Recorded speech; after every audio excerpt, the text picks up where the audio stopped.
ओम नमः शिवाय दोस्तों। आज की वीडियो में हम बात करेंगे मंत्र जाप के फायदे के बारे में।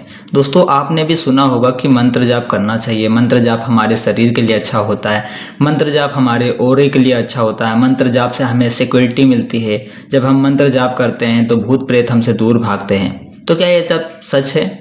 तो आज की वीडियो में हम फुल डिटेल से मंत्रों के बारे में बातें करेंगे कि किन लोगों को मंत्र जाप करना चाहिए, किन लोगों के लिए कौन कौन से मंत्र जाप करना चाहिए। ठीक है, सबको एक ही मंत्र जाप नहीं करना चाहिए, सबके लिए अलग अलग मंत्र होते हैं। तो आज की वीडियो में मैं फुल डिटेल से आपको बताऊंगा कि आपको मंत्र जाप कैसे करना चाहिए। अगर आप अभी नए नए अध्यात्म में हो तो कैसे आपको शुरुआत करना चाहिए मंत्र जाप से। ठीक है, तो दोस्तों सबसे पहले मैं अपना इंट्रो दे देता हूँ। मेरा नाम है आकाश और आप लोग देख रहे हैं स्पिरिचुअल रुद्र। तो इस वीडियो में हम फुल डिटेल से मंत्र जाप के बारे में बात करेंगे। दोस्तों आपने बहुत सारे तांत्रिक ओझाओं को देखा होगा कि जब किसी को भूत लगता है या किसी को जब नजर लग जाती है तो वो केवल मंत्रों को 11 बार पढ़ते हैं और फूंक मार देते हैं तो उसकी समस्या दूर हो जाती है, उसकी नजर उतर जाती है, सामने वालों को प्रेत बाधा उतर जाती है। तो दोस्तों आप समझ सकते हो कि मंत्रों में कितनी ज्यादा शक्ति होती है। मंत्र अपने आप में एक ब्रह्मास्त्र की तरह काम करते हैं। यहाँ तक कि जब द्वापर सतयुग और यहाँ तक कि त्रेता युग में जब लड़ाइयाँ होती थी वो मंत्र जाप से होती थी। मंत्र आपने छोड़ा और वो एक बाण की तरह काम करता था। इस तरीके का मंत्रों का कुछ रहता है। कलयुग में भी सेम इसी प्रकार का है मंत्रों का कुछ योगदान। लेकिन यदि हम उस लेवल तक मंत्र जाप को अपने ले जा पाए तब। दोस्तों मंत्र जाप बहुत ही ज़्यादा शक्तिशाली होते हैं। ये मैं अपने अनुभव की बात बता रहा हूँ। जब मैं भी नया नया अध्यात्म में आया था और मैंने मंत्र जाप चालू करा था, 5 से 6 दिन तक आपको जब आप मंत्र जाप चालू कर देते हो आपको कुछ फील नहीं होता। लेकिन 6-7 जैसे ही 1 हफ्ता होता है दोस्तों, आपके शरीर में, आपके बुद्धि में, आपके वातावरण में, आपके चारों ओर एक अलग ही एनर्जी घूम जाती है। आपको स्वप्न में एक नए नए अलौकिक दर्शन होते हैं, नए नए दुनिया के दर्शन होते हैं, आपको देव दर्शन होते हैं स्वप्न में। दोस्तों आपसे शक्तियां जुड़ने लगती है धीरे धीरे। लेकिन वो कौन सा मंत्र है तो मैं आपको बेसिक बताता हूं। यदि आप नए नए अध्यात्म में भी आए हैं और आप बहुत ज्यादा कंफ्यूजन हो रहे कि हमें कौन सा मंत्र जाप करना चाहिए, तो दोस्तों आपको मंत्र जाप बेसिकली मैं बताऊंगा कि आपको अपने इष्ट देव का मंत्र जाप करना चाहिए। और इसमें अपने इष्ट के मंत्र जाप में आपको किसी गुरु की भी जरूरत नहीं होती है। अब बहुत सारे लोग कंफ्यूजन में रहते हैं कि इष्ट देव किसे कहते हैं। दोस्तों इष्ट देव वो जो आपको प्रिय हो। ठीक है, जैसे किसी को हनुमान जी से बहुत ज्यादा लगाव होता है तो उनके इष्ट देव हनुमान जी हो गए। मतलब आपको जिससे बहुत ज्यादा प्यार हो, जिसके प्रति आपको बार बार मतलब भावनाएं आती हो कि मुझे इन्हीं के मंदिर में जाना है, मुझे इन्हीं के पास जाना है। ठीक है, किसी के भगवान शंकर हो सकते हैं, जैसे मेरे इष्ट भगवान शिव हैं। किसी की काली माता हो सकती है, किसी की दुर्गा माता हो सकती है, किसी के भगवान विष्णु हो सकते हैं। ठीक है, इष्ट देव किसी के राम जी हो सकते हैं। तो आपके जो भी इष्ट हैं, ठीक है, आपके जो भी इष्ट हैं उनका आप मंत्र जाप कर सकते हो। दूसरा, आप अपने कुल देवता का मंत्र जाप कर सकते हो। इसमें भी किसी गुरु के गाइडेंस की जरूरत नहीं होती। लेकिन एक जो बेसिक नॉलेज होता है वो नॉलेज को गेन करने के बाद ही आप मंत्र जाप करना। नॉलेज कैसा? आपको मंत्र जाप कभी भी दोस्तों बोल बोल के नहीं करना है। जैसे मैं ओम नमः शिवाय बोल रहा हूँ ऐसा मंत्र जाप नहीं करना है। आपको ओम नमः शिवाय ऐसा बोलना है, ओठ और जीबान हिल जाए वो चलेगा। इसे हम उपांशु जाप कहते हैं। ओम नमः शिवाय कभी भी वाचिक नहीं करना चाहिए। और ओम नमः शिवाय नहीं, कोई सा भी मंत्र जाप, कोई सा भी नाम जाप आपको वाचिक नहीं करना चाहिए। बेसिकली हो सके तो कोशिश करो कि उपांशु करो या तो फिर मानसिक। मानसिक वो जो मन ही मन में चलता है, जिसमें हमारी जीभ और ओठ भी नहीं हिलते, उसे हम मानसिक जाप कहते हैं। सबसे उच्चतम जाप की बात करें तो मानसिक जाप ही होता है। मान लो आपने एक बार वाचिक बोला राम, ठीक है, और आप मानसिक में एक बार बोलोगे तो उसका फल 10 गुना ज्यादा मिलेगा, ऐसा रहता है। ठीक है, और उपांशु में इसका थोड़ा सा कम मिलता है, ऐसा रहता है। तो दोस्तों ज्यादा हो सके तो उपांशु जाप करिएगा या फिर आप करिएगा मानसिक जाप। ठीक है, मानसिक जाप डायरेक्टली नहीं होता, उसके लिए बहुत ज्यादा अभ्यास की जरूरत होती है। अब मैंने आपको बताया कि आप जाप कर सकते हो अपने इष्ट देव का और दूसरा अपने कुल देवता या कुल देवी का। ये 3 देवता ऐसे होते हैं दोस्तों जिसमें आपको किसी गुरु की जरूरत ही नहीं होती।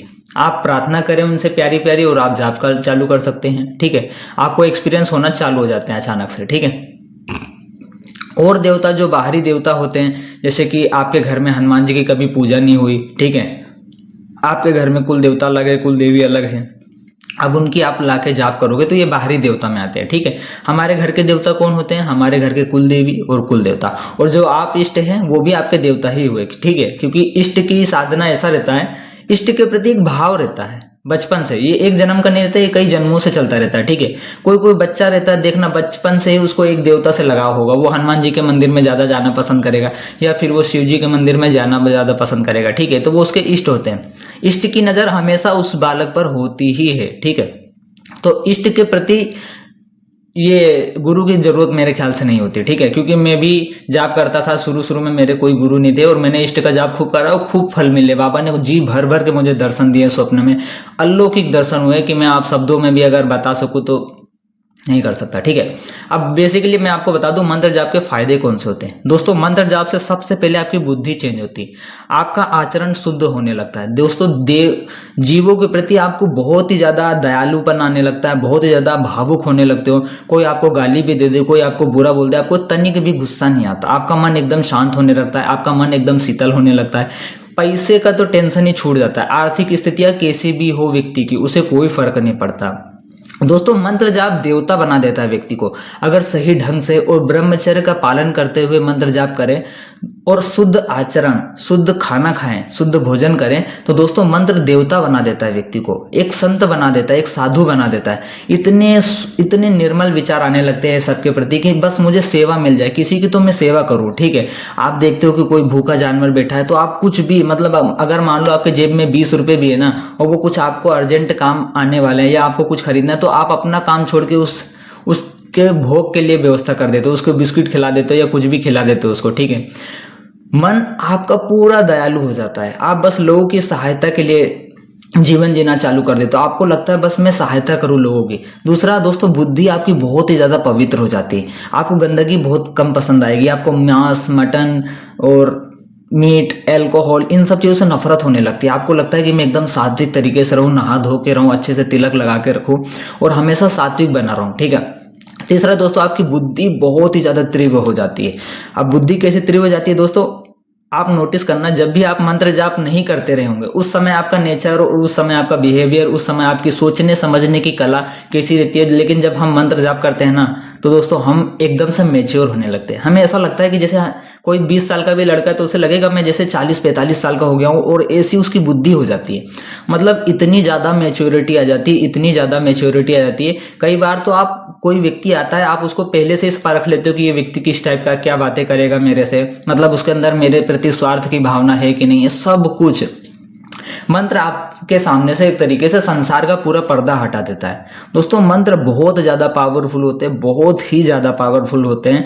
मैं अगर इनके बारे में बताना बैठ गया तो मंत्रों की कोई व्याख्या नहीं कर सकता। दोस्तों, मंत्र बहुत शक्तिशाली होते हैं, लेकिन अपने इष्ट देवता का, यहाँ पे वो सवाल खड़ा हो गया, किसका मंत्र? मंत्र तो सभी पावरफुल होते हैं, लेकिन मंत्र केवल अपने इष्ट देवता का जाप करना चाहिए, तो बहुत ज्यादा फल मिलता है, ठीक है। बहुत सारी यूट्यूब पे साधनाएं आती हैं कि ये साधनाएं कर लो, कर्ण पिशाचिनी, डाकनी साधना, अप्सराएं साधना, यक्षिणी साधना। दोस्तों, हाथ जोड़कर आपसे प्रार्थना है कि ऐसी कभी भी गलती मत करना, ऐसी कभी भी साधना मत करना, आप तो फंसोगे ही, साथ में अपने फैमिली को भी डूबा बैठोगे। दोस्तों, ये साधनाएं बहुत उग्र होती हैं बिना गुरु के। इसमें दिखाया तो जाता है कि आपको पैसे की बारिश होने लगेगी, आप जब सोओगे तो आपके तकिए के नीचे नोट मिलने लगेंगे, कॉइन्स मिलने लगेंगे गोल्ड के, ठीक है। ये सब दोस्तों बकवास है, लेकिन ये सब हो ना हो, लेकिन आप जरूर फंस जाओगे बहुत बड़ी समस्या में। दोस्तों, नॉर्मल जीवन जियो, सात्विक जीवन जियो और अपने इष्ट का ही मंत्र जाप करो। इष्ट, इस पूरे ब्रह्मांड में बता रहा हूं मैं दोस्तों, अपने इष्ट से ज्यादा पावरफुल मंत्र कोई है ही नहीं। और एक दूसरा गुरु मंत्र या अपने इष्ट का मंत्र। दोस्तों, इस दो मंत्र से पावरफुल कोई मंत्र नहीं। अब वो किसी भी देवता को हो, मान लो शनिदेव का ही हो, अब आपके इष्ट शनिदेव, ओम सम शनिश्चराय नमः का जाप करो। दोस्तों, बहुत पावरफुल मंत्र है इष्ट के प्रति। अब दोस्तों, मैं बता दूं क्यों पावरफुल होता है इतना मंत्र। आपके सामने 5 देवता खड़े हैं, लेकिन आपका फोकस केवल एक ही देवता पर होगा, वो जो आपके इष्ट होंगे, उन्हीं के ऊपर होगा आपका फोकस। आपको लगेगा बस उन्हीं के पास जाऊं, ठीक है। तो आपका एक भाव रहता है अंदर से, एकदम बहुत गदगदपन रहता है कि नहीं, मुझे उन्हीं के पास जाना है। जैसे मेरे भगवान शिव हो, तो मुझे भगवान शिव के, आप, मैं अनादर नहीं कर रहा हूं, आप कहीं पे भी बोलो कि मुझे वैष्णो देवी जाना है, मुझे राम मंदिर जाना है, मेरा दिल थोड़ा सा, हाँ चले जाएंगे, कभी चले जाएंगे। लेकिन अगर कोई मुझे बोल दे काशी जाना है, केदारनाथ जाना है, महाकालेश्वर जाना है, ओमकारेश्वर जाना है, एकदम से तुरंत मन तड़प पड़ता है कि हाँ चलो, आज ही चलो, काम धंधा छोड़ के चलो, ठीक है। तो ये चीज रहती है अपने इष्ट के प्रति, एक भाव रहता है। तो जब आप भाव से उनका मंत्र जाप करोगे तो दोस्तों और ज्यादा कृपा मिलती है।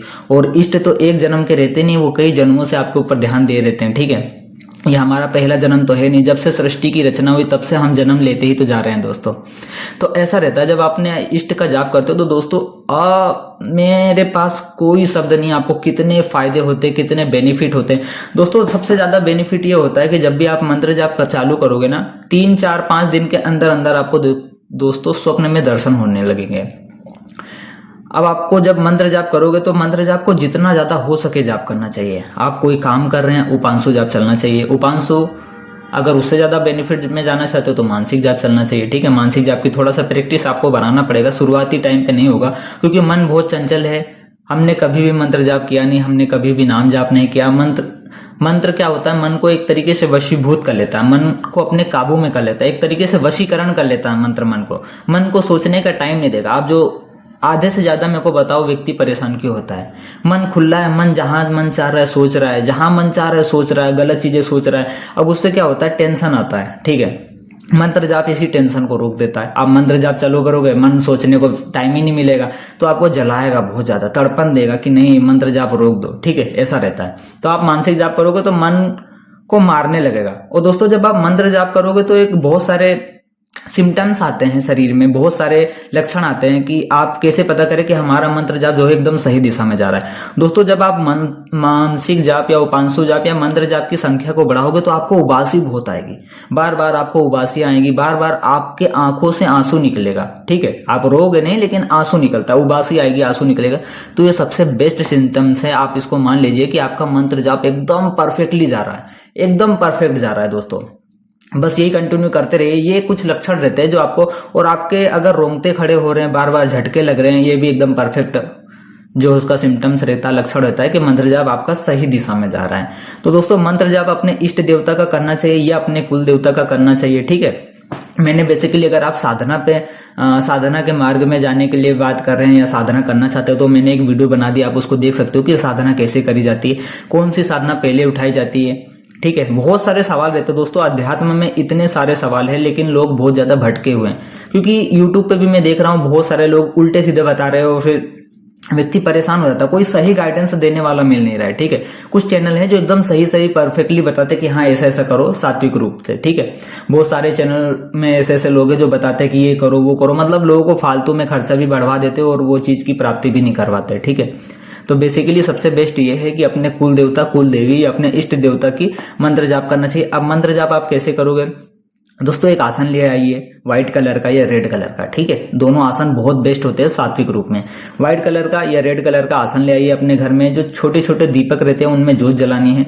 जोत आपको ऐसे जलानी है जैसे आपने कुल देवता की जोत रेडी कर ली, फिर उनसे आवाहन करना है कि हे मेरे घर के कुल देवता, जो भी उनका नाम है उनका नाम पुकार के कि आप इस जोत में विराजमान हुए, ठीक है। सबसे ज्यादा लोग मिस्टेक करते हैं जोत जलाने में। जोत जलाने में भी ये लोग बहुत ज्यादा गलतियां करते हैं, जोत सही से नहीं जलाते, कोई विराजमान नहीं होता उसमें। फिर आपको जोत ऐसे करके जलानी है, 3 जोत जलानी है रोज, कुछ भी कर लो 3 जोत तो आपको रोज जलानी है दोस्तों। 99% में देखता हूँ लोग अपने कुल देवता और कुल देवी की पूजा नहीं करते और इसीलिए दुखी रहते हैं। बाहरी देवता की बहुत पूजा करते हैं लेकिन अपने कुल देवता और कुल देवी की छोड़ देते हैं, ठीक है। ये सबसे बड़ी गलती रहती है, सबसे बड़ी गलती मैं बता रहा हूँ, जो सबसे ज्यादा व्यक्ति परेशान रहता है, ठीक है। मान लो आपके घर में अपने माता पिता है, ठीक है, आप उनको ना पूछ के उनकी ना सेवा करके आप दूसरे व्यक्ति को ला रहे हो, उनको खूब आदर सम्मान दे रहे हो, तो घर वालों को कैसा लगेगा? बुरा लगेगा ना। ऐसे ही सेम होता है हमारे घर के कुल देवता और कुल देवी में। हमारे घर के कुल देवता और कुल देवी बैठे हुए, उनके मंदिर बने हुए, उनका दरबार है, आप वहां पे कभी जाते नहीं, बाहरी देवता को बहुत ज्यादा पूज रहे हो, तो वो आपको कैसे सुनेंगे, ठीक है।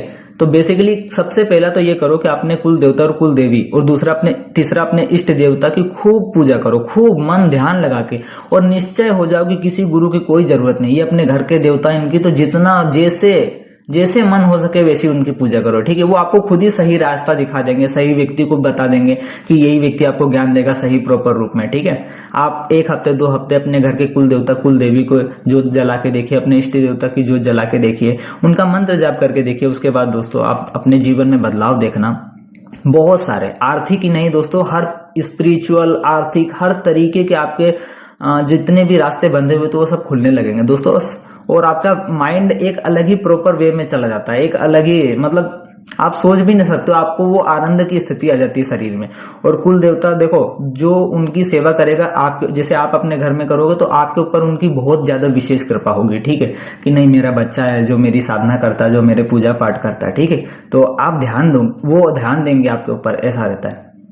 तो दोस्तों जितना ज्यादा हो सके मंत्र जाप करना चाहिए अपने कुल देवता कुल देवी या फिर अपने इष्ट देवता की करना चाहिए, ठीक है। बाकी और किसी भी टॉपिक पर आपको वीडियो चाहिए तो मुझे कमेंट में बताना, मैं जरूर उस पर वीडियो लाऊंगा। बाकी कमेंट में जय श्री महाकाल लिखना। आपको मुझसे कोई बातें करनी है इंस्टाग्राम वगैरह पर, किसी साधना से रिलेटेड बातें करनी है तो लिंक है डिस्क्रिप्शन में इंस्टाग्राम का, वहां जाके आप मुझे मैसेज करिए, मैं आपको जरूर रिप्लाई दूंगा। बाकी कोई फालतू का मैसेज मत करिएगा, ठीक है। तो तब तक के लिए जय श्री महाकाल, मिलते हैं नेक्स्ट वीडियो में।